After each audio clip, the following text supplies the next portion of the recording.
So, welcome to Jumbo IS and welcome to our lecture series called Daily MCQ Practice. In this lecture series, we cover a particular day's current affairs through a set of 4 to 5 MCQs. The idea behind this lecture series is very simple.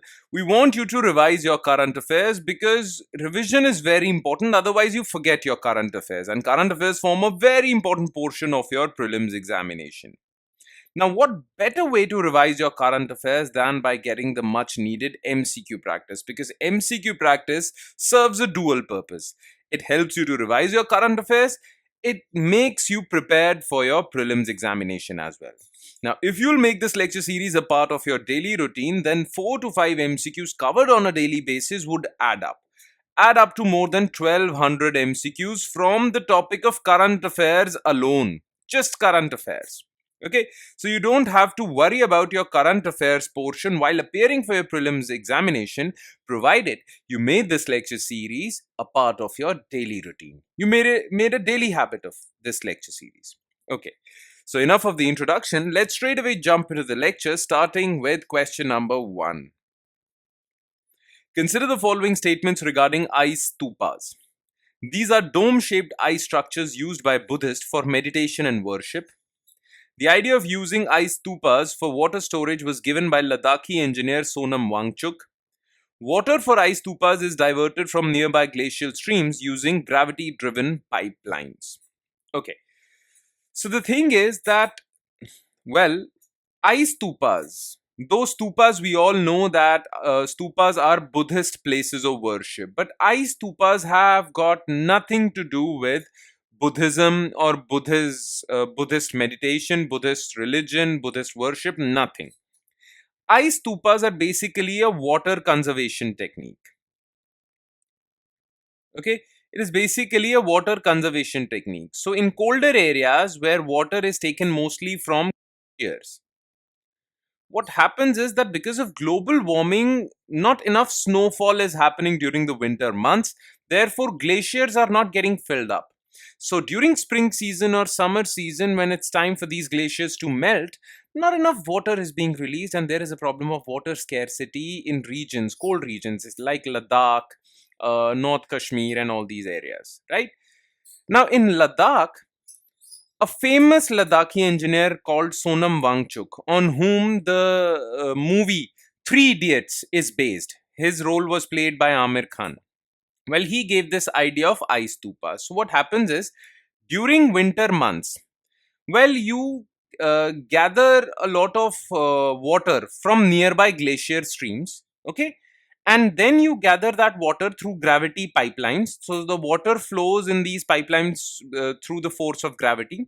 You collect that water and spray it during the winter months. When you spray it in the upward direction, it gets frozen and you get a conical shaped dome. Okay, this conical shaped dome is known as ice stupa. Now it remains frozen during the winter months, but as soon as spring comes, well, the outer layers of this cone starts to melt, protecting the inner layers. So the inner layers remain frozen and conserved, and the outer layers, well, they melt and water is released for farming operations. Okay, so it is basically a way of modifying nature for your own needs. Okay, it's a form of engineering, right? So first statement is false because it has got nothing to do with Buddhism. Okay, the idea was given by Sonam Wangchuk. Water for ice stupas is diverted from nearby glacial streams using gravity driven pipelines. This is absolutely correct. So only two statements are correct. The answer is B. Question 2. Which of the following statements are correct regarding CAPTCHA system? It is an automated Turing test to tell computers and humans apart.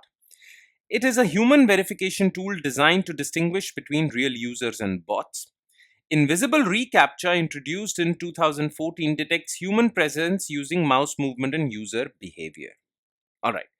Now, you all must have seen CAPTCHA system while logging onto a website. They ask you to basically solve a puzzle, write what's written in the box, right? This is CAPTCHA. CAPTCHA stands for completely automated Turing test to tell computers and humans apart. Okay, so this is the full form of CAPTCHA. Again, CAPTCHA is this is a test. Whenever you log on to a website, well, they give you a CAPTCHA test. This is to distinguish between genuine users and hacking bots. Okay, bots created by hackers. So it is an automated Turing test. Why do we call it Turing test? Well, this Turing test is basically a test to distinguish between artificially intelligent machine and humans. This was given, it's a hypothetical test given by computer scientist Alan Turing. Okay, that is why it is called Turing test. So first statement is correct. It is a human verification tool designed to distinguish between real users and bots. Absolutely correct. Now, in 2014, another form of CAPTCHA called invisible reCAPTCHA was introduced, in which you don't have to solve any puzzle. The computer monitors your mouse movement and distinguishes whether you're a user or you're a bot. Okay, so this is also correct. All statements are correct. The answer is D. Question number 3. Consider the following regarding 1997 Restatement of Values in Judicial Life by Supreme Court. It is a 16-point document on judicial standards to be observed by Supreme Court judges only. In 1997, another resolution called in-house procedure was adopted to take remedial actions against judges who do not follow Restatement of Values in Judicial Life. As per in-house procedure, Chief Justice of India is competent to hear complaints on judicial conduct. Okay. So the thing is that there were actually many allegations leveled against and how to ensure accountability among judges of higher judiciary. Okay, so in 1997, the Supreme Court of India adopted Restatement of Values in Judicial Life. Okay, now what is this Restatement of Values in Judicial Life? It contains 16 principles that each and every judge of Supreme Court and High Court have to follow. Okay, it contains principles like you have to declare your assets, your wealth in public, about corruption. There are many principles that all these judges have to follow. That is why these 16 principles are also known as Code of Ethics. Okay, so it is a 16-point document on judicial standards to be observed by Supreme Court judges only. No, judges of High Court also. So this statement is false. Now, to ensure that all judges are following these principles, in 1997 alone, another resolution was passed by Supreme Court called in-house procedure. In this, remedial actions against judges who are not following these 16 principles is mentioned. Okay, so if there is a complaint against a judge with respect to not following one of the principles or some of the principles in this document, well, a complaint can be filed to Chief Justice of India if the complaint is against Supreme Court judges, Chief Justice of a High Court if the complaint is with respect to a High Court judge. Okay, so second statement is correct, third statement is correct. Okay, 2 and 3, B. Question number 4. Consider the following statements regarding BT cotton. It is a genetically modified pest-resistant plant cotton variety that produces an insecticide to combat bollworm.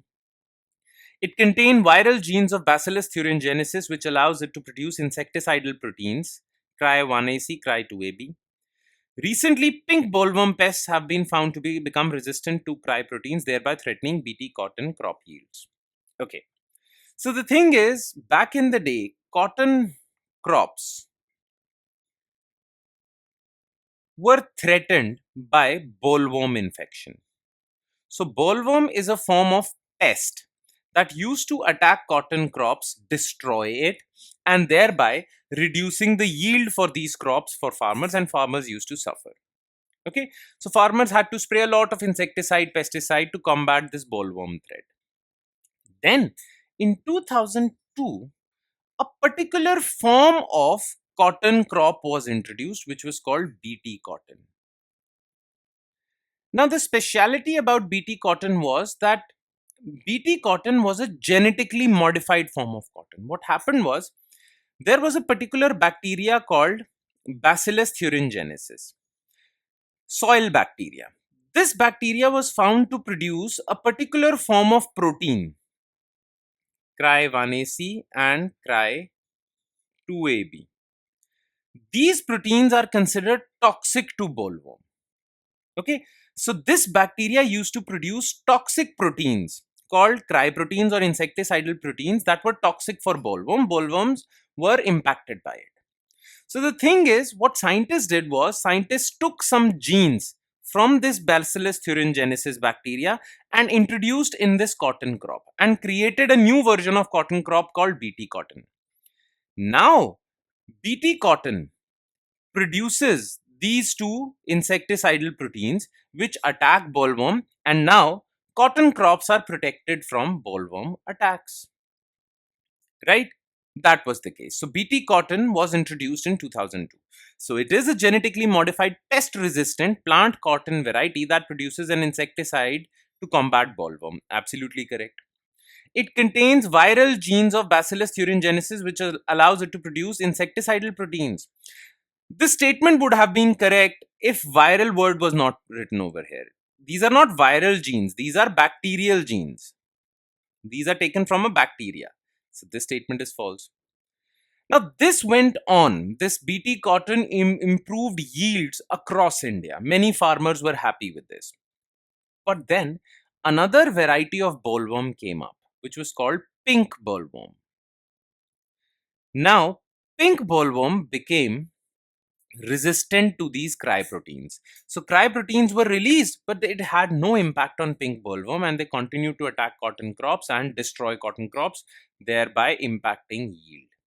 So recently, some varieties of pink bollworm have been found to become resistant to these proteins. Okay, therefore, a new form of genetically modified cotton has to be produced because BT cotton doesn't work against pink bollworm. So, third statement is also correct. 1 and 3 only. Answer is C. And with that, we conclude today's session. Thank you so much for watching, everyone, and I'm sure it has added value to your preparation. But it would add more value if you revise this lecture as well. And by revision, I mean spending another 5 to 10 minutes taking a look at written detailed solutions to each and every MCQ discussed above. These solutions can be found in our notes, and these notes are shared on our Telegram channel. The link to our Telegram channel is provided in the comment section below this video. All you have to do is just click on that link. It will take you to our Telegram channel, and from there you can download the notes for this lecture and do the necessary revision. On that note, I'll be signing off with the promise of seeing you again with another set of MCQs. Thank you, everyone.